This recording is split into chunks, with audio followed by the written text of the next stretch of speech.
ضبطیم دیگه. سلام. اوه چه ویوی گذاشتی. الان درستش کن. تو صحبت. اوکی تو گفتی سلام، خود صحبت کن. سلام. ما دو جوان بیادبی نگاه میکنم. نه واسه تا چای برزیم به خود. چای داری میریزی سال مجهز من عرض. میچ نداره. خب ببرم. سلام. ما دو جوان جاهل همچنان با اینکه در 3 قسمت اخیر رو به افول به شدت. آره هم خودمون هم ویدیوهامون هم ویوهامون ما لحظه‌ای که شروع کردیم سپرایز شدیم از اینکه ویدیوی ما چقدر داره دیده میشه و فلان. آره. و ما خب فکر سوراخشو راه پیدا خیلی کردیم. آسان‌تریه برای به درآمد رسیدن، ولی مثل اینکه نه. 8 تا ویو گرفتیم قبلی. آره در سختی و فرق رو سر می‌بریم و این موضوع داره بیشتر هم میشه. یعنی اگر که احتمالاً امروز ما رو ببینید و 2 هفته دیگه ما رو ببینید تفاوت رو احساس می‌کنید. آره اینطور احساس کنم خوب و احساس کنم باید تاریخ هم بگیم مثلا یه جایی برای اون 8 نفری که میبینن. البته آره امروز چند 21 امروز کم 21. آره اگر امروز 21 امروز دلار یک جهشی داشت دوباره 113 تومن تا این لحظه. البته اون تتره که تو داریم. دلار چقدره؟ دلار 110 خورده اینا ظهر میاد رفت. آره ولی خب معمولا تتر آینده شو داره نشون میده. آره دیگه معمولا به یه جا بالاخره این میرسه که هر جفتش مثلا یه قیمت نمیدونم. بعد 20 روز قیمت رو ثابت نگه داشته بود. آره کار سختی بود واقعا. انتظار نداشت. تلاششون کردن بازم برای 20 روز خوب بوده. بعد یه دونه توییت خوندم سال 2018 یارو گذاشته بود توییت که پنیر لبنه رو خریده 5500 تومن. بعد الان امروز اومده بود دوباره همون رو ریپلای کرده و نوشته بود امروز خریدن 114,000 تومن و نمیدونم 3000 خورده درصد توی 8 سال اخیر رشد کرده. و بعد جالبش ولی این بود که از همون اول تا الان قیمتش $1. یعنی در سال 2018 $1 قیمت پنیر لبنه بوده و در امسال هم همچنان $1، ولی اون $1 است که خیلی داستان پشتشه. میدونی ثبات داشته داری خیلی باحال بود. من خوشم. آره همیشه بدتر هیچ. خب من سلام نکردم فکر کنم. چی شده؟ بیام گفتم سلام نکردم. چی شده؟ خب چی؟ سلام کن پس. حالت خوبه؟ آره مطمئنی؟ آره تو چای چیزی بود؟ نه در محیط عمومی قرار دارم بعد یکم معذب شدم ای بابا. آره سلام میکنم به 6 تا مخاطبی که قرار برای ویدیو بعدیمون باشه و بافتم 6 تا.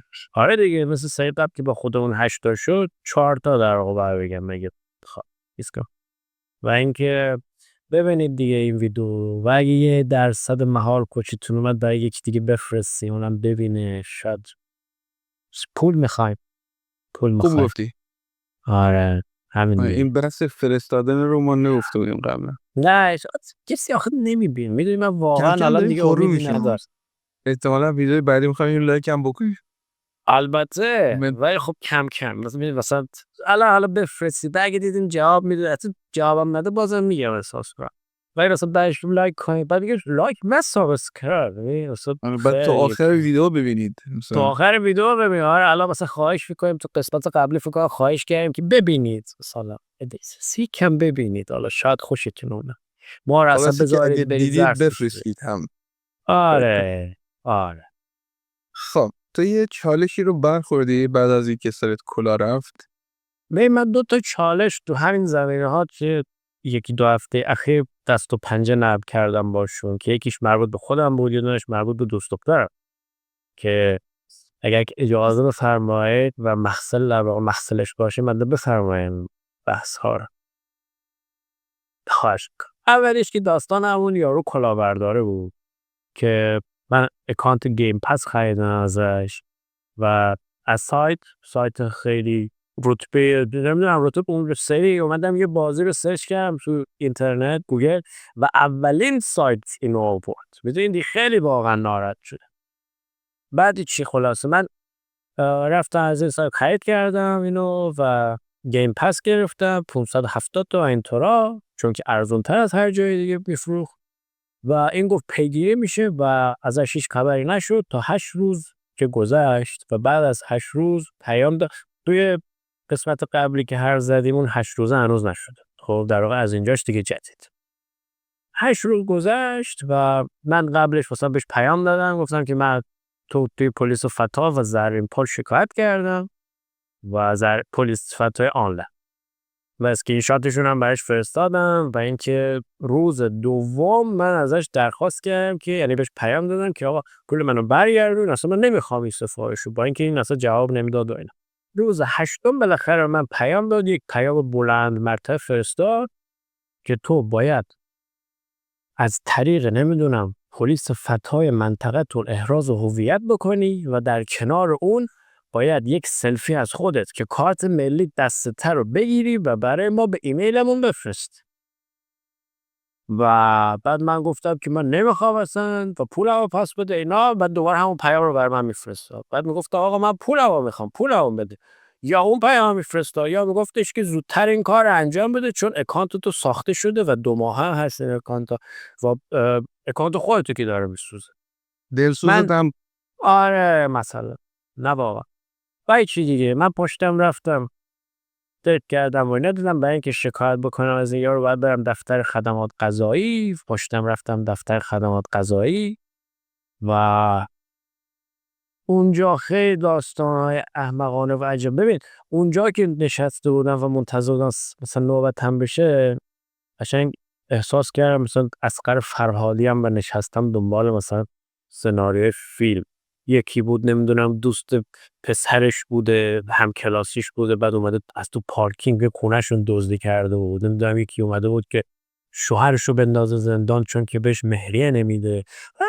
خیلی داستان‌های دارک این شکلی بود.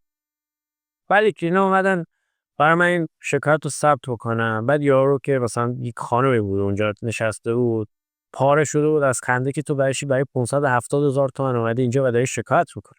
بعد من اینجوری بودم که آقا من اصلا الان در این مرحله دیگه پوله برام مهم نیست، کونم سوخته و دلم میخواد که بدونم که یک جای یک قانونی به نفع من هست و من میتونم آقا اون حقم رو پس بگیرم. اصلا حقم هم پس نگیرم، حداقل از این کار جلوگیری بکنم. میدونی چی میگم؟ چون یارو عملا داره پول آدما رو میخوره و هیچ کاری هم نمیکنن براش و هیچ اتفاقی هم نمیفته. و بعد من تو قسمت قبلی گفتم این نماد نداره، اصلاح میکنن. این نماد هم داره یارو. و آره باید چه خلاصه این هم داره اسم و فامیلش من میدونم، شهر محل سکونتش هم میدونم، شماره تلفن و یه خونه رو هم نوشته ولی هرچی زنگ میزنم مشغوله. نمیدونم شاید فیک شمارش ولی آره اینطوریه. خلاصه من رفتم اونجا و ببین حدوداً 30-40 تومن پول دادم برای پرینت هام. آره حدود 30 تومن پول دادم برای پرینت مثلا این شواهد و این چیزایی که داشتم. بعد از اون ور از نه حالا تاکسی رفت و برگشت اصلا نمیخوام حساب بکنم. بعد 30 تومن نگهبانی ازم پول گرفت که نمیدونم بهم یه کارت بده که یه کاغذ بده که من تو شکوایه بنویسم. بعد 175,000 تومان خود دفتر خدمات قضایی از من پول گرفت که این شکایت رو ثبت بکنه. و خلاصه این اتفاقات انجام شد. بعد گفتش که شما برو خونه یه اسمس برات میاد و مراحل بعدی رو بهت میگه. من رفتم خونه یه اسمس فردا پس براش اومد برام که ثبت شده شکایتت، برو از داخل نمیدونم سایت سنا و اینا نگاه کن. رفتم نگاه کردم دیدم که میگه اینا رو پرینت بگیر و ببر پلیس فتا. دوباره حدود 40,000 تومان پول پرینت دادم و بردم پلیس فتا.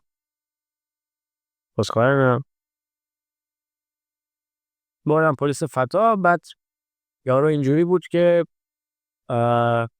برو 20 تا برگه کاغذ آچار بخر و پرونده هایی که گیره داشته باشن برو بخر 2 تا. این صفحات رو هم بیار، بعد پرینت از حسابت رو هم بگیر. بعد من اینجوری بودم خب من حالا رسید پرداخت تو دارم از خود برنامه، بعد واقعا پرینت برداشت بگم گفت آره بعد مهر داشته باش، دلش مهر می‌خواست. دوباره من ساعت واسه تاکسی شدم پاشتم رفتم بانک و این پرینت رو گرفتم. بعد تازه با کارت دوست دخترم اون خرید رو انجام داده بودیم، بعد خونو مثلا کشوندم بردم تا اونجا که این کارو خواهد انجام بده. بعد چی خلاصه من اینو بردم براش، بعد گفتش که 20 تا کاغذ رو خریدم و اون گیره ها رو خریدم اینا. بعد گفتش که چرا از اینا کپی نگرفتی؟ من گفته بودم کپی بگیر. بعد گفتم من اینا رو نوشتم رو کاغذ، چیزایی که تو می‌خواستی اینا بوده. بعد اینجوری بود که نه برو کپی بگیر. دوباره 30 تومن پول دادم و کپی گرفتم و کارا انجام شد و یارو اینجوری بود که چرا رو داری ازش شکایت میکنی؟ 570,000 تا حالا مطمئنم خیلی بیشتر از این خرج کردی. بعد گفتم آقا من میخوام که بدونم که یه اتفاق برای این آدم میفته، حداقل حسابشو میبرن، یه کاری یه اقدامی انجام میدین شما براش. الان همه میدونیم این کلاهبرداره. آره ولی نباید همه بذاری پارک. سوال اینه که چرا تو داری ازش شکایت میکنی؟ من اینجوری بودم که آقا من میخوام حداقلش اینه که یا پولم برگرده، یعنی حقم برگرده، یا اینکه سایت این آقا بسته بشه. و اینجوری بود که فکر نمی‌کنم پولت برگرده و سایتش هم حالا نهایت بخواد بسته بشه هم اتفاقی نمیفته، میره یه هاست دیگه میخره و کارشو دوباره راه میندازه. من ولی گفتم خب حرفا الان رو یه آدم عادی مثلا رفیقت بد نمیزنه. نه یارو تو پلیس فتا پلیس فتا نشسته، داره یه نفر. کارشه. آره بعد ببین 2 نفر آدم بودن تو پلیس فتا که مثلا من باید میرفتم 3 نفر، ولی 2 نفرشون از من سوال پرسیدن که چرا داری شکایت میکنی برای این مبلغ. و این خیلی واقعا زور داشت. بعد چی خلاصه بهش گفتم حالا باید چیکار کنم، مرحله بعدی چیه؟ گفت تو کفش آهنین بپوش و برو برای خودت دادگاه ها و بیا و اینا تا ببین آخرش چی میشه و این 99% پولت رو بهت بر نمیگم. آره این آخر می‌خوای- آپدیتشه درسته؟ این آخر هنوز اون مرد پسر فروشگاه داره من پیام میده میگه باید احراز هویت بکنی. بعد من رفتم چیکار کردم تو سایت خودش قسمت قوانین سایت داره، چون همش میگه که قانونه که من باید از تو احراز هویت بگیرم. من رفتم از تو قوانین سایت خودش یه قسمت رو برداشتم که نوشته آقا طی 72 ساعت من فروشنده موظفم اگر که مشتری انصراف از خرید داشته باشه پولش رو بهش برگردونم. بهش گفتم آقا توی همچین چیزی گفتی و من بعد از گذشت 24 ساعت از تو درخواست وجهمو داشتم، پولمو داشتم و حداقل اینه که پول منو باید برگردونی. بعد اینجوری بود که نه این برای وقتی که اکانت شما ساخته نشده، اکانت شما ساخته شده، شما احراز هویت نمی‌کنی. بعد من اینجوری بودم که تو 8 روز جواب منو ندادی. اگه اکانت منم ساخته شده یا هرچی تو جواب منو ندادی و تو کم کاری کردی این وسط و تو باید پول منو بدی به من. سین نکرده فعلا. بعد جالبه که با چت بکنه به جواب میده. خیلی عجیبه که جواب میده راستش. نمیدونم چرا این کارو میکنه. و هر سری که این پیام میده من بیشتر اصلا خورد میشه، بیشتر احساس ناتوانی دارم انگار، میدونی، و اونم شاید از اون احساس قدرت داره، نمیدونه که من پول اینو خوردم بذار بیشتر اذیتش کنم. اون منطقی دیگه الان احساس قدرت بکنه دیگه. تو رفتی شکایت بکنی با مدرک عکسم براش فرستادم و مدرک. عکسم از کاغذ دفتر قضایی فرستادم با نوبت و شکواییم که روش نوشتم، ولی اصلا براش مهم نیست. نمیدونم چون یعنی نه تنها میدونه مراحل شکایت رو سخت کردن بلکه یه قول آخر هم اونجا نشسته. یعنی آره قول آخر اتحانه نیست، یه باسپایت اونجا نشسته و بهت میگه که ببین تا اینجا اومدیم دمت گرم، از اینجا به بعد احمقانه است داری میری. آره جدا از اینکه مراحل سختی یه نفر یادت میاره که این مراحل سخت اینجوری هم رو نبود که تا اینجا اومدی دمت گرم، اینجوری بود که چرا اومدی، چرا اقدام کردی این کار. آره دیوونه چیزی هستی داری کار. آره بعد حالا این وسط ادامه بدم یا بخوای تو چیزی ادامه بده.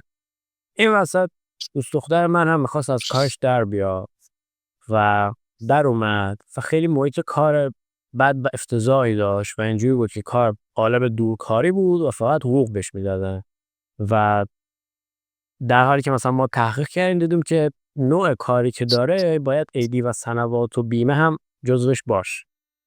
بعد ما کلی تحقیق کردیم، بعد رفتیم اینجا اداره کار گیلان رشت و پرسیدیم پیش مشاورشون مثلا و گفتش که برید شکایت بکنید. خیلی حتی گوش نداد که ما چی میگیم، فقط دیفالتش انگار این بود که برید شکایت بکن. بعد ما رفتیم از طریق سایت شکایت کردیم و ببین این خیلی داستانش طولانیه، من سعی میکنم همش رو نگم چون احساس میکنم کل تایممون برای این میره دیگه. ولی نزدیک 3 هفته ما گرفتار این داستان بودیم و اینجوری بود که آخرش اون یارو مشهد بود. خب بعد این نحوه شکایت ما همش اینترنتی و آنلاینه. بعد تو شکایت که میکنی میزنی آقا من ساکن رشتم ولی اون یارو ساکن خراسان رضوی و اداره خراسان رضوی بعد این کارش انجام بده. و اولین اقدامی که مثلا انجام دادن این بود که ما گفتن بیاید اتاق مشاوره و نامه نمیدونم یه نامه سازشی باید بگیرید که مثلا بگید که درخواستاتون چیه و کارفرمای مثلا اوکی بده به این. بعد ما اینجوری بودیم که آقا ما خراسان رضوی نیستیم که بتونیم دفتر مشاوره که آدرسشو دادی طبقه همکف اتاق 9 مثلا بیاد.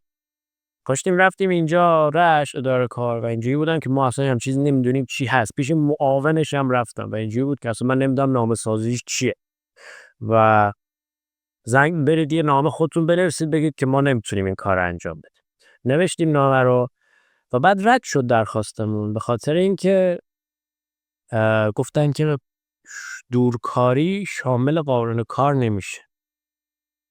و من زنگ زدم به خراسان رضوی دفترشون و یارویی که رد کرده بود کار ما رو پیدا کردم و نمی اومد پشت تلفن، یعنی همکارش جواب منو میداد و از اون بس صدای داد و بیداد اونو میشیدم که میگفت اینا دورکارن، دورکار اصلا جزو قانون کار نمیشه فلان بهمان. و بعد من همش به این همکارش داشتم توضیح میدم آقا یه لحظه شما اجازه بدیم من باهاش صحبت بکنم، مثلا توضیح بدم که ما اسکرین شات پیام ها رو داریم، ساعت مشخص بود بعد 9 صبح تا 6 بعد از ظهر می اومده سر کار، همه اینا مشخصه، مثلا اداره کار باید جزو این باشه و گوش نمیداد و بعد آخرش وسط حرفای من تلفن رو قطع کرد.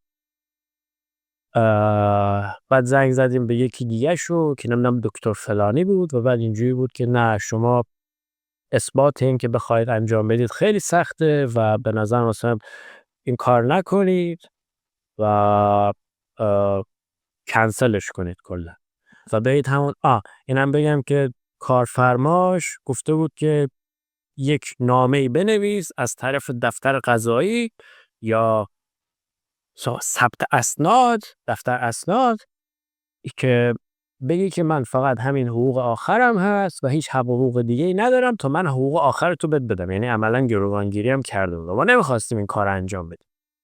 بعد اون یارو دکتر اینجوری بود که نه برید همون رو بگیرید دیگه، همون حقوقتون رو بگیرید، کار دیگه ما نمیتونیم انجام بدیم برات.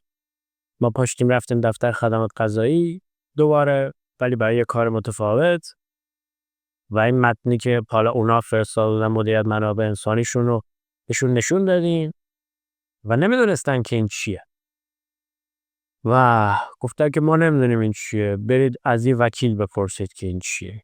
بعد از چت جی پی تی اینا پرسیدیم، گفتش که آقا این فلان چیزه، نمیدونم اظهارنامه بعد بنویسین و ما رفتیم توی مغازه‌ای که شبیه پرینتری بود ولی فهمیدیم کافی نت. بعد فهمیدیم که یارو وکیله. بعد گفتش که 400,000 تومان میگیره، کار خاصی نمیخواد انجام بده، اینو فقط باید توی یه متن بنویسیم، متنتونم که آماده است اینا من میتونم براتون انجام بدم. بعد گفتیم چند؟ گفت 400,000 تومان من میگیرم. ما پاشدیم برگشتیم خونه خودمون این کار رو انجام دادیم، متن رو نوشتیم توی کاغذ و فرداش دوباره رفتیم دفتر خدمات قضایی و کارمون رو انجام دادن بدون اینکه 400,000 تومان پول بگیریم. بعد جالبی این وسط ماجرا این بود که پیش نگهبانی اول رفتیم، گفتیم که آقا یه کاغذ نمیدونم اظهارنامه فلان بده. بعد یارو اینجوری بود که نه شما اظهارنامه نمیخواین، اینو بگید 30 تومن. بعد ما هنوز نگاه نکردیم چیه. بعد کارت ازمون گرفت، کارت کشی گفت رمز، بعد رمزو گرفت. بعد ما نگاه کردیم یه دونه سی دی خام داره اون و گفت اینور برید طبقه 5. بعد ما رفتیم زدیم طبقه 5. بعد تازه نگاه کردیم که دفتر وکیله، یارو بسته بود با وکیله که مثلا هر کی میاد من میفرستم سمت تو و به من مثلا پول بده. برای چی دیگه ما نرفتیم و برگشتیم و 30 تومن از ما گرفت برای سی دی که هنوزم فکر کنم تو خونه است، استفاده نکردیم ازش. ببین همه جا پر بخوره همه آره بستن با آره و ببین اینا اصلا ادارات رسمی هم میدونی اینا ادارات دولتی هم. ولی این شکلی انجام میشه با کار. به اون وکیل پیشنهاد میکنم اگر ویدئوی ما رو میبینه که احتمالاً میبینه به جای که بشینه اونجا تو دفتر وکالت که پول تایپ کردن یه چیزی رو بگیره بر کانال یوتیوب بزن. احساس کنم روزمره آره یه وکیل خیلی بازدید میخوره دقیقا و مثلا جذاب‌تر. تو تحصیل داشتی دیگه در این رابطه مثلا شما 4 سال 6 سال رفتی درس خوندی در تو این قضیه برو و از اون پول در بیار نه اینکه از متن آماده من که میخوای تو کاغذ بذاریش بذاری 400,000 با آخه 400,000 تومان برای توی که وکیلا خیلی میتونن پول در بیارن چه اینقدر کوچیک فکر میکنی من نمیدونم حتی دفتر زدی دیگه دفتر زدی آره بابا اصلا میگم ببین ورودیش اینجوری بود که در شیشه بود که روش نوشته بود کرینج کپی نمیدونم فلان بیسا و بعد من رفتم داخل و دیدم که یک از این چیزا هست که جلوشون اسم و فامیلشون نوشته اون پایش نوشته وکیل دادگستری اون موقع بود که فهمیدم یارو وکیله چرا خب نه از بخت ما بله از بله پژمان جمشیدی خبری نداری؟ چرا اول خبرش اومد برگشته برگشت ایران؟ من نمیدونم ما یه خبری خوندم که وکیلش انگار گفته برگشته به ایران ما منتظر توضیحات آی جمشیدی هستیم. آره دیگه ببینیم چیکار میخواد ببینیم بکنه که چه حرفی برای گفتن داره چون گفته بود که دوست دارم تو مملکت خودم قانون با هم برخورد بکنه. خب آره ما امیدواریم که قانون برخورد بکنه با این قضیه و بعد به صورت عمومی و رسمی اعلام بشه که اصلا چی بوده جریان چه جوری اتفاق افتاده و نتیجه چیه. چون آره بعد یک میدونی همسالی تو هر جای دنیا وقتی اینقدر مهم میشه بین مردم یه سلبریتی وقتی یه کاری میگن حداقل کرده آره باید به نظرم دادگاه عمومی برگزار بشه همه بتونن ببینن و برای خود اون بازیگرم بهتر اگر کاری نکرده. آره دیگه شفاف و مورد ساده همه مثلا قانع چه میدونم بشن مداریش بوده دیگه جانی دپ مثلا که اونقدر ضرر کرد و در نهایت مشخص شد که حالا خیلی از اون اتهامایی که بهش بیگناه زده هست شده اشتباه بوده. آره آه.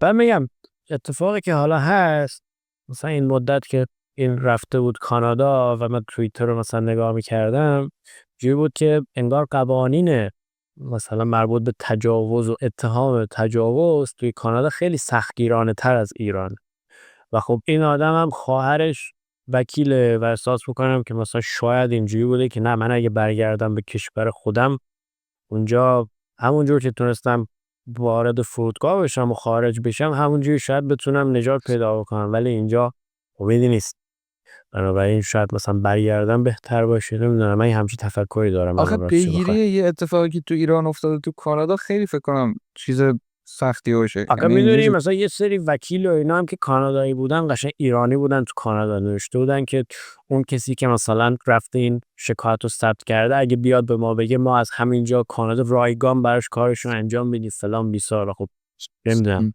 آره یه همبستگی خیلی بزرگی بود برای جامعه ایرانیان کانادا نشین عشق و حالاجی پس آره مشکل خوردیم اینجا کسی به اون تجاوز کرد اونجا میتونی بگیر آره نه نه اونقدر چیز نیست و خلاصه که اینجوری دیشب رفتیم بدمینتون بازی کردیم.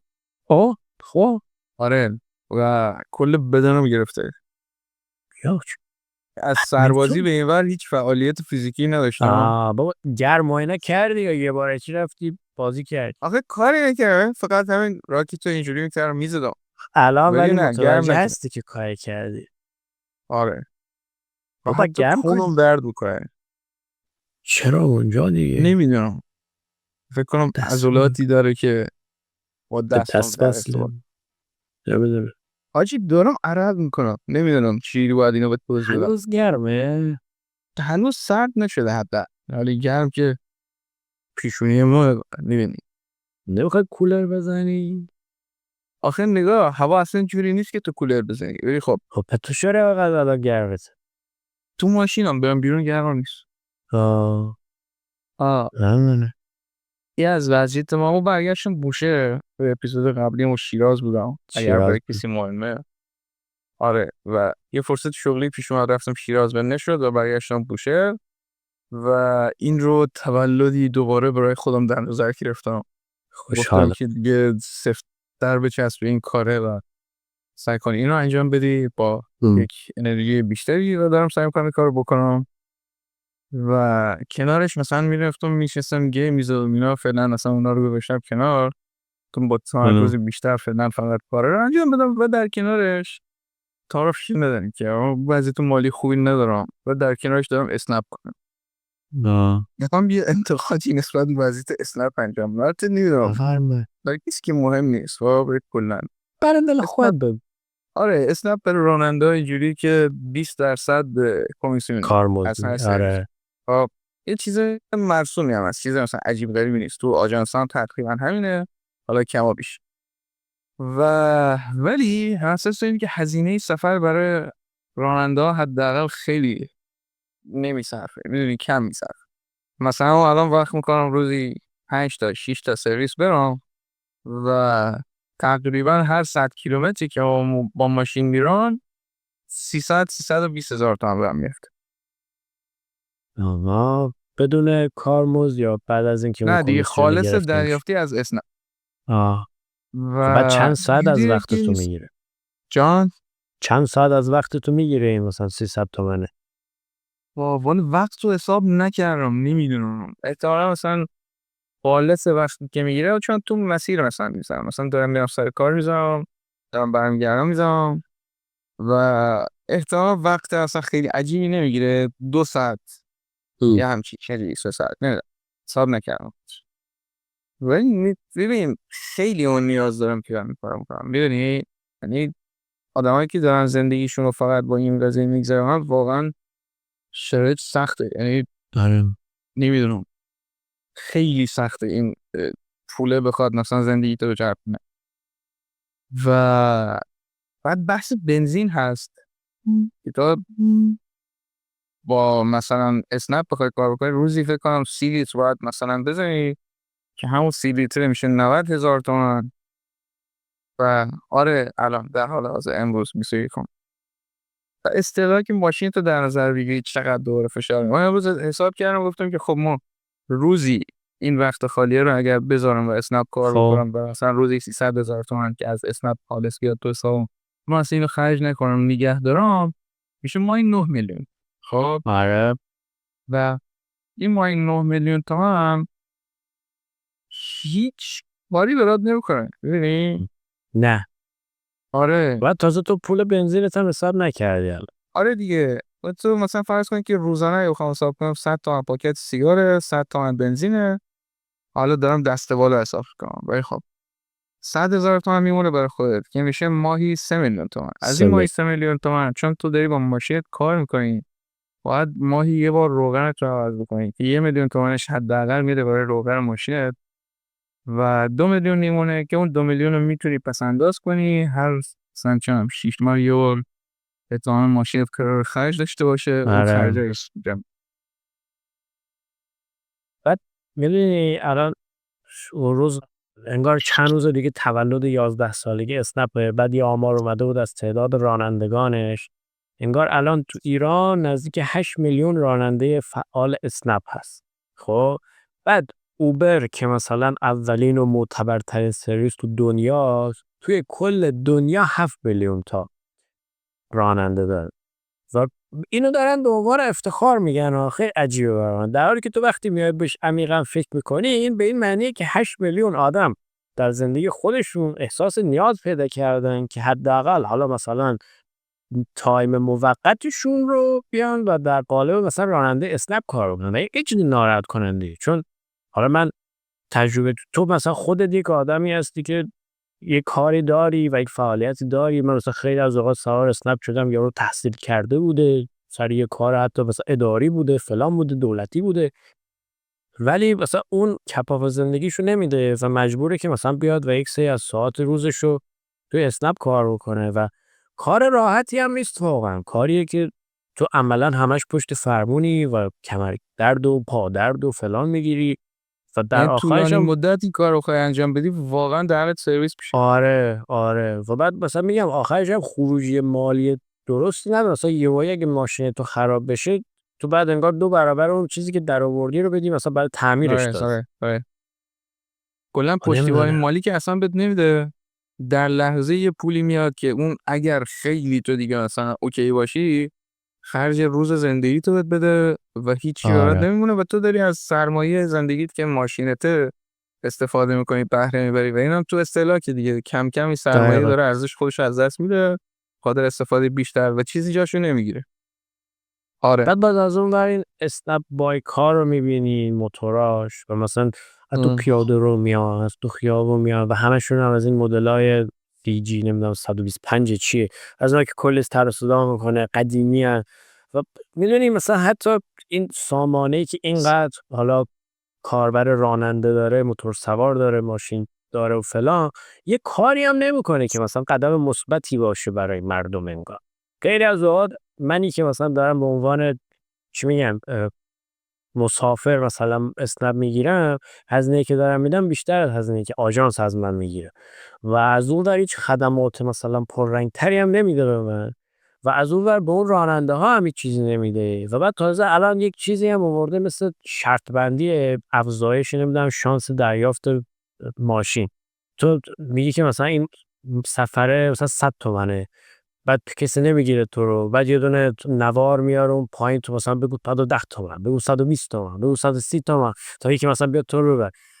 این چه سیستمی یعنی تو حتی اون ابتدایی ترین مناقص. کار رو هم آره نمیتونی مثلا اون رو هم حتی مدیریت بکنی اون هیچ قدم مثبتی هم انگار بر نمیداری برای آدما ولی نمیدونم یک چیزی که بهش افتخار میکنن الان دیگه. نه حداقل کاری که میشد بکنی اینه که امنیت سفر تو خیلی بهتر بکنی. آفرین تو چقدر تجربه تباه داری توی این سفرهایی که تو بوشهر داشتی حداقل. چقدر بله تجربه خطرناکی که ما میشنم از بقیه که شنم رانندگی خیلی وحشتناکی میکنن بعد بهشون اعتراض میکنی برخورد بدی باهات میکنن. خب تعارف نداریم وقتی مثلا یه مسافر خانم متاسفانه تو این شرایط خیلی وضعیت ترسناک میشه آره وقتی تو مثلا به دیگه یکی میگه آقا چه دارم مثلا اگه میشه یکم آرومتر رانندگی بکنی و یارو بد باد برخورد میکنه. میدونی تو اونجا آره خطر هر چیزی رو میتونی احساس بکنی حتی اگر یارو هیچ قصد و غرضی هم نداشته باشه و با صرفا من عصبانی. خودم 2 بار سوار اسنپ شدم که یارو تو حالت طبیعی نبود قشنگ ام. مثلا بو میومد تو ماشینش و آره. معلوم بود قبل اینکه مثلا منو سوار کنه یه چیزی کشیده مثلا منو مثلا داره به یک مسیر میبره و همش من نگرانم استرس دارم و اینجوریه که همش دارم بهش فکر میکنم اگه یک آدم دیگه ای باشه مثلا یک دختر تنهایی باشه اون دیگه خیلی واقعا وحشتناک‌تره براش این تجربه. و میگم یعنی امنیت رو هم نمیتونه حفظ کنه. یه مدت پیش بود دیگه یک خانومی توی تهران توسط بعد همین حالا یک راننده اسنپ به قتل رسید است. میدونی حالا یعنی اونا اصرار داشتن که این آف دیوتی بود این اصلا ولی به هر یک تایم آره کار دیگه و میکرده تو دیگه ارگان تو که بوده آدم که تو همونه. تاییدش کردی تو همین آدم رو تایید کردی و آره این میتونست دقیقا روی یکی از سرویس ها اتفاق بیفته داره اگر حالا آنلاین نبوده اون لحظه و سرویس تو رو نگرفته میتونست تو سرویس تو باشه و این آدم جز دقیقا ارگان تو بوده. و تو توییتر هر روز که باز میکنی میبینی که یکی اسکرین شات از اسنپ گذاشته راننده و مثلا حالا یا بهش یه پیامی داده بعدش یه پیام جنسی داده بعدش یا نمیدونم همون موقع مثلا یه حرفی زد یه کاری کرده از جاده خارج شده کلی از این داستانا هست ولی 8 میلیون تا راننده داره و این افتخارآمیز. آره. حالا ببین خود مثلا اسنپ میتونه فلکس بکنه با این حالا اخلاقی شاید خیلی نباشه مثلا چه میدونم 8 میلیون راننده دارم 8 میلیون کاربر دارم باحاله برای خود اسنپ ولی بازم گفتنش یکم عجیبه دیگه. آره شاید میدونم اسنپ اونقدر حالا ما رو ناراحت نکنه از این که بگه 8 میلیون کاربر دارم شاید بالاخره تو یه سامانه درست کردی و این 8 میلیون رو جذب کردی به هر طریقی. اون نهادهای دولتی باید یه فکر بکنن دیگه میدونی یعنی تو یه جای دیگه زنگ خطر باید به صدا در بیاد که آره تو خب دیگه این 8 میلیون نفر توی یه سامانه فقط رفتن عضو شدن و راننده‌ان این 8 میلیون همشون آدمای مثلا چه میدونم بدون شغل و نه بابا اصلا همشون تقریبا سر کار خیلی آره مثلا کم دیگه. پیش میاد که طرف مثلا 12 ساعت روزش رو برای اسنپ گذاشته باشه، این شغل اصلیش باشه. اصلا ولی یه باز موقع همونم ناراحت کننده. تو اصفهان که با هم رفته بودیم یه بار اسنپ گرفتیم تصادف کرد و یارو اینجوری بود که ما بهش گفتیم مثلا چه می‌دونم الان ماشین تصادف کرده ما هزینه سفر رو تا اینجا پرداخت میکنیم دیگه، اصلا تو که الان ما رو نرسوندی مقصد، ما باید بریم سرویس بگیریم و دوباره بریم. این یارو اینجوری بود که ببین فرو پاشید اون لحظه و همون لحظه مثلا ناراحت کننده بود، بهم برمیخورد. خب ولی وقتی مثلا یهو ریخت بیرون گفت که من چه می‌دونم رتبه 3 کنکور بودم، به خدا ما هم آدمم فلانم نمیدونم بیسارم، از بدبختی می که دارم این کارو کنم. خب دیگه تو نمیتونی از اون آدم ناراحت باشی، میدونی؟ و یه دیگه. خیابونی مثل خودمه دیگه، یعنی اینجوری بودم که خب تو دقیقا این خودمه و میفهمم داری چی میگی، ولی خب این آدم میدونی با اون مثلا چه میدونم اصلا اون تحصیل کرده نه، خب یه آدم جوونی هستی که هزار تا کار ازت برمیاد دیگه. همین یعنی دیگه. تو سر هر شغلی که نیاز به مثلا علم خاصی نداره میتونی بری ولی تو مجبوری این کارو بکنی، یعنی هیچ راه دیگه انگار جلوت نیست، هیچ انتخاب دیگه نداری و تنها کاری که میتونی بکنی اینه که چون حالا ما امروز مثلا حداقل یه ماشین دسترسی دارم بهش، فقط همین کارو میتونم بکنم و این کارو انجام بدم و هر دیگه. چقدر میشده از درآمد راننده آزاد احساس میکنم زده شده، یعنی کم شده ازش، چون که 8 میلیون کاربرداری داشت، حداقل کارپستو کمتر کن. همین دیگه. آفرین. مثلا اینا یه کارمزدا رو نونی کم برن سر کن. سفره. کل هدف اینه که مثلا یه سری آدم به اون پوله برسن دیگه و من مسافر رو تو مجبور میکنی که مثلا حالا توی اون شرط بندی شرکت بکنم، پوله رو بیشتر بخوام بدم، راننده بگیره، ولی حداقل اون کمیسیونه رو کمتر کن. بعد به جز کمیسیونه یه چیز دیگه هم میگیره ها، ما به عنوان راننده این رو بگم خودم تازگی متوجه شدم. مثلا 25,000 تا هم میشه کارمزدش، خب یعنی کمیسیونش 2,500 تومن هم مالیات میگیره جدا از. مالیات رو هم از تو میشه. آره مثلا بشه 30,000 تومن کمیسیونش، 3,000 تومن از مالیات. 10% مالیات هم. آره من نمیدونم یعنی چرا. حتی نمیاد از همون 20%ش مثلا مالیات رو بدیم، آره باز میاد اونم همه از تو چیز رو میگی. تو باید پرداخت کنی. چرا خب نمیدونم چیکار کردم؟ اونقدر آخه واقعا. کار عجیبی انجام نمیدی دیگه، میدونی یه ببین یه سامانه بستر درست کنم که کردی و اونم حالا کپی کردی، کاری نداریم به اینا، ولی خب راضی باش دیگه. 10% بگیر، اصلا 10% هم برای تو پول کمی نمیشه. بعد 8 میلیون راننده میدونی در روز اینا چه پولی برای اسنپ در میارن. همین دیگه. بعد تازه حالا اخیراً اومده این گزینه رو گذاشته انگار در لحظه برای راننده ها پول ریخته بشه، نه ولی الان برای معمولا ما که فعال نیست، غیر فعال خب شده. یا بر خیلی هم غیر فعاله چون که حالا میگه. موقعی قبلا بوده، خب مثلا اون فکر کنم آخرین باری که قبل از این دوره تو اسنپ بودم آخرین باری که ما تو این جریان بودم فکر کنم مثلا برمیگرده به 1 سال پیش، اون موقع فعال بود ولی الان که دوباره رفتم میزنن که به دلیل مشکلات بانکی نمیدونم چی این امکان فعال نیست و به ببین مثلا اجازه میده. گردش حسابی که میتونه داشته باشه با همین رقم ها رو اگه برداره بس دیگه. بعد تازه فقط هم اسنپ مثلا رانندش نیست که، اسنپ فود داره، نمیدونم گل میفروشه، آجیل آره میفروشه، میوه میفروشه. نظارت نداره، یعنی به راحتی میتونیم بگیم که هیچ نه اجباراتی روی این قضیه نیست. تو نه. این همه پول در میاری خیلی میتونی ساماندهی بهتری داشته باشی دیگه. مثلا چه میدونم ما چرا باید الان موتور سوار، اصلا فرهنگ موتور سواری انگار این شده که تو باید میخوام بد رانندگی بکنی. حالا خیلی موتور سوار رو میبینم که خودش درست رانندگی میکنن ولی اصلا فرهنگ کار کردن با موتور اینجوری که تو باید مثلا ویراج بدی، تو باید ممنوع بری، تو بابا آخه باید مثلا بد براشون رانندگی کنی که تایم هم سریع برسی. میذاره. آره نمیدونم دیگه، یه فشاری هم میاره به طرف که مثلا تو بعد تو 15 دقیقه دیگه به مقصد رسیده باشی و آره اینم مثلا همین تمام شغل قبلی توانشو که میذاره. این پیشنهاد شغلی که ما داشتم از آن پرسید که تو موتور سواری بلدی یا نه، آقا من این موتور سواری هم بلد باشم مادر نیستم که ویراج بدم مثلا چرا تو خط ویژه بندازم برم. تو دنیو دیدی ما هرس بخورم آدمایی که این کارو میکنن. من یک موتور سواری هم بلد باشم با همون سرعت ماشین میرسم مقصد، چون هر جا که قرمز باشه میستم و هر جا که من باشه نمیرم. فرقی ولی اینا نمیکنه. دنبال همچین چیزی هم. هدف آره موتور رو این میبینن اتفاقا انگار. دقیقاً از شخصیت موتور سواری انگار شده که تو چه میدونم تو دیگه هیچ قانونی برات وجود نداره، فقط سالم برسون و سالم برگرد، سالم بمون، یعنی به کسی نزن مثلا اینجوریه. بذار اینو تعریف کنم. آقا در پیرو اون جریان تصادفایی که تعریف کردم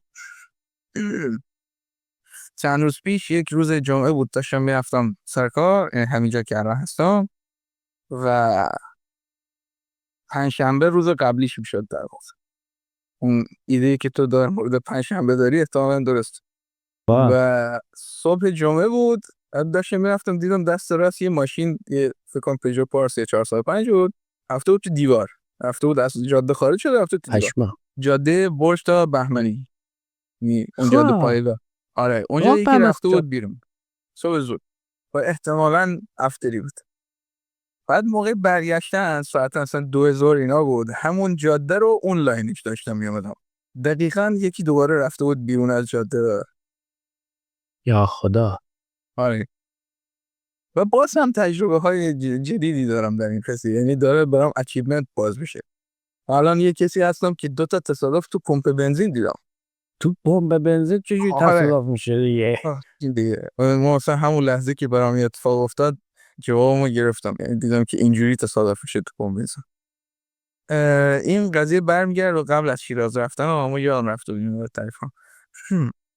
تو پمپ بنزین ایستاده بودیم و تو صف بودیم و پمپ بنزین شلوغه و ماشینا چسبیدن با هم دیگه و کسی اصلا اونجا حرکت نمیکنه، چرا؟ بخاطر اینکه تصادف میکنه. خلاصه یه ماشین پشت سر ما بود و من توی صف بودم، یک ماشین دیگه مونده بود که بره و ما برم بنزین بزنم و نشسته بودم خیلی راحت، ماشین خاموش، ترمز دستی بالا، داشتم به جلو نگاه می‌کردم که در همین حین یک هول لرزیدم. اومدم و برگشتم نگاه کردم یه ماشین تومه. یا خدا.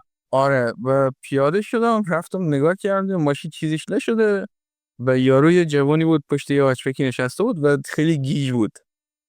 بعد اومد بیرون گفت که چی شد؟ دنده عقب گرفتی؟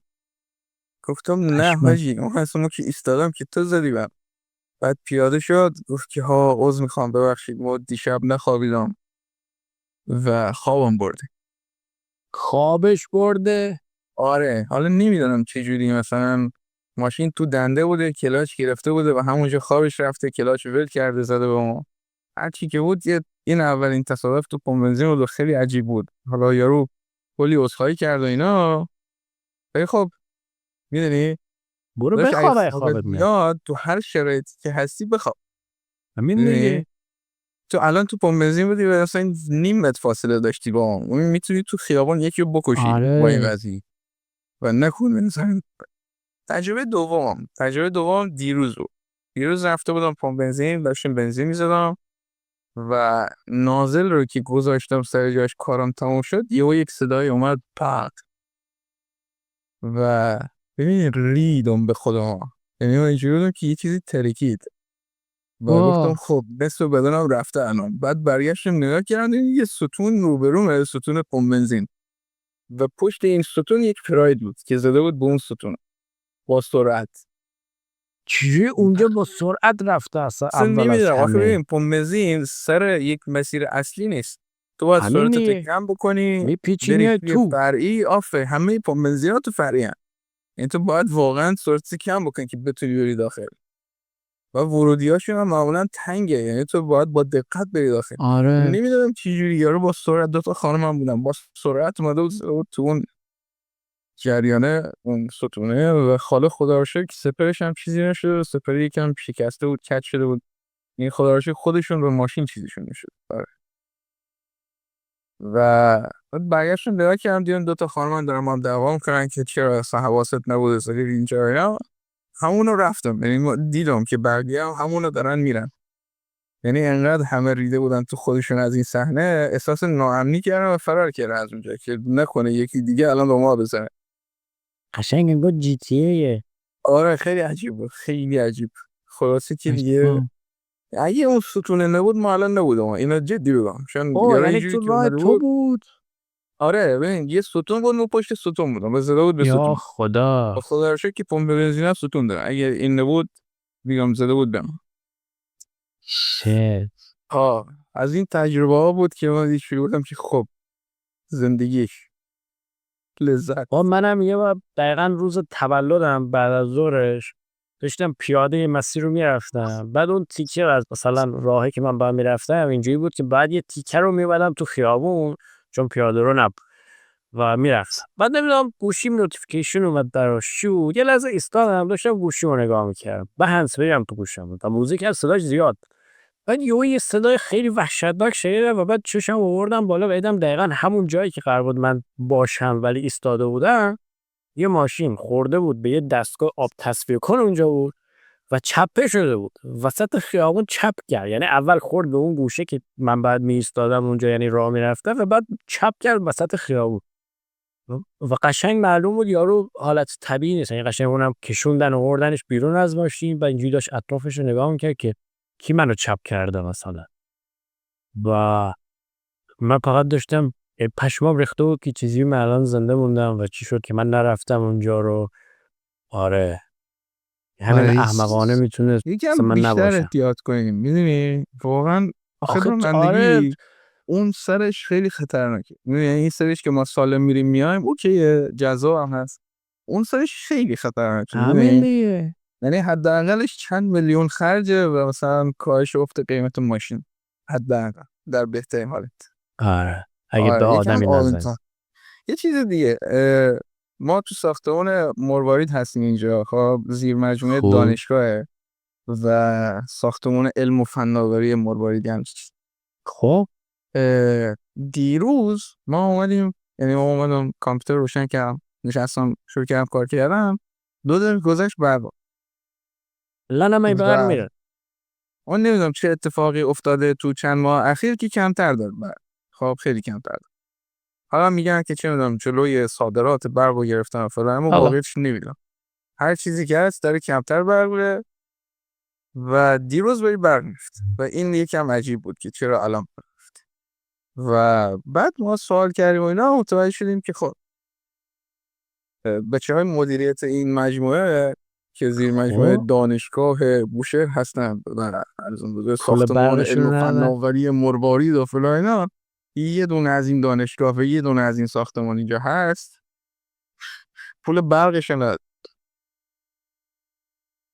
گاورم برقش رو قطع کرد. آره یارو اومده برقش قطع کرد و تقریبا کمتر از 2 ساعت پول رو دادم، احتمالاً یا باش سلا رفتن هر جوری که بود برق بس. آره چه اتفاقی داره میفته؟ علم و فناوری ها. آره دیگه. و جایی که مثلا از شما هم پول میگیره. آره امام مفتی که اینجوری نشست. نیست که همین رایگان در اختیار آدما نمیذاره، پول میگیره ازشون و در قبالشون اینترنت بهت میدن. چی بهت میدن اونجا به غیر از برق؟ برای اینترنت هم باید جدای کارایی بکنی که ما نکردیم.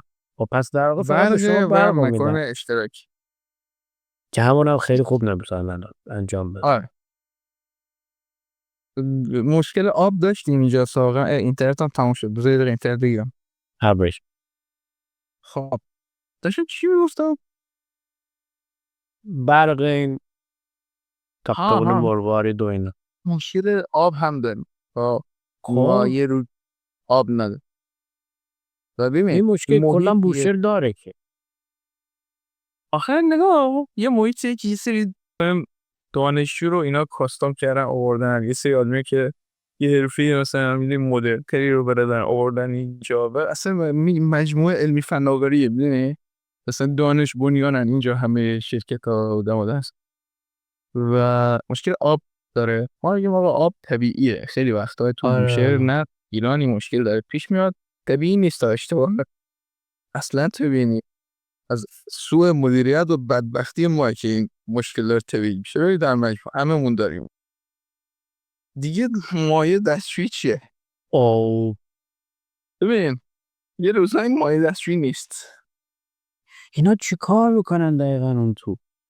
با کلا برای یه همچین مجتمعی یک نیرو استخدام شده که این همه کارهای مثلا اوه میدونی همه کارا اونو داره انجام میده، همه کارهای مثلا تمیز کردن محیط، محیط بزرگه فقط اون میگی ساخت یک حیات خیلی بزرگی، یه مجموعه خیلی بزرگی، همه رو یه نفر باید انجام بده. میدونم عجب اون یه نفر نمیرسه، اون مشکل اصلا اون یه نفر. نمیرسه دیگه. آره اصلا حرف اون نیست میدونی. ای بابا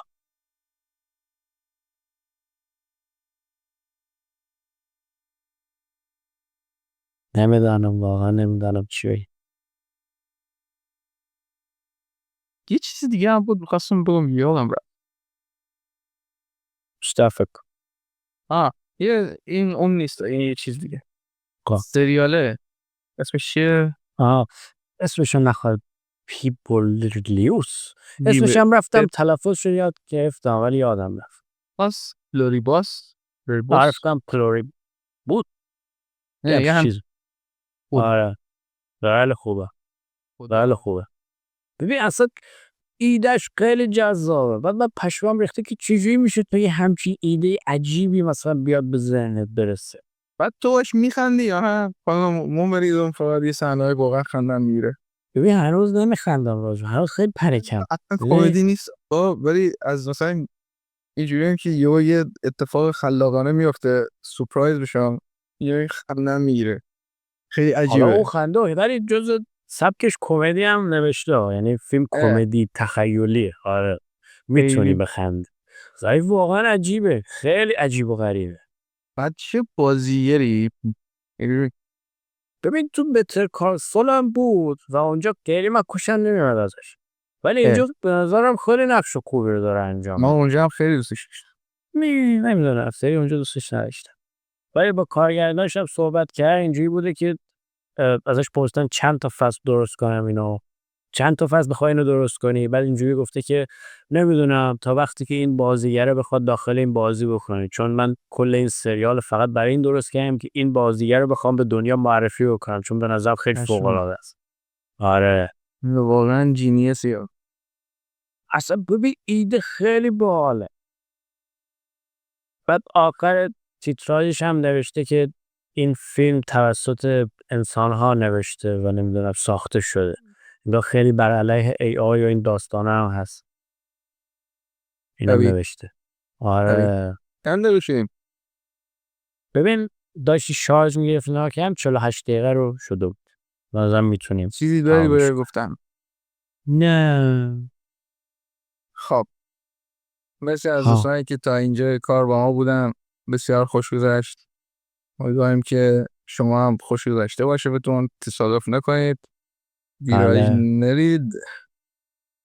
استوب کردم.